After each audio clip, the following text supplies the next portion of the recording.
We'll guide you through how to find the recycle bin on an Android. If you find this useful, then please consider subscribing and liking the video. This is really convenient because if you go and delete, let's say, a file or photo, it'll go and be put into the recycle bin. And you've got up to 30 days you can go and recover it from there before it's then permanently deleted. So it's a great way if you accidentally do something or you regret doing it to get it back. So what I'm going to do here is I'm going to come into the gallery like so. Then I'll just come in here, and what I'm going to do is just go and show you me deleting, and then we can go and recover.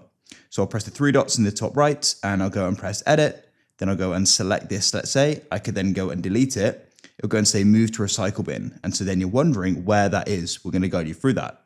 This also applies to files as well. So we can go and open up the Files app. You can go and swipe up.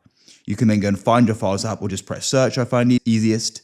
And then you can go and type in files like so, and you can go and open up the Files app.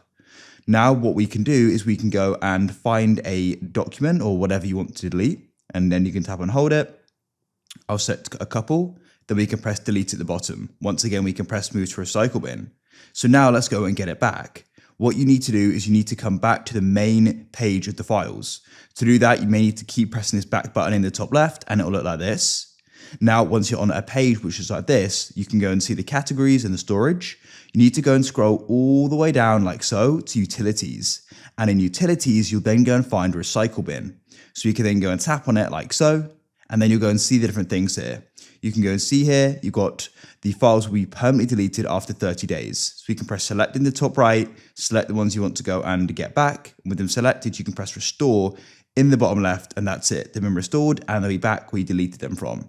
If you found this useful, then please consider subscribing and liking the video for more. Feel free to go and check out the channel for more useful tech how-tos. We've got loads on there and loads more to come. So I look forward to help you again in the future with more tech how-tos. Goodbye for now.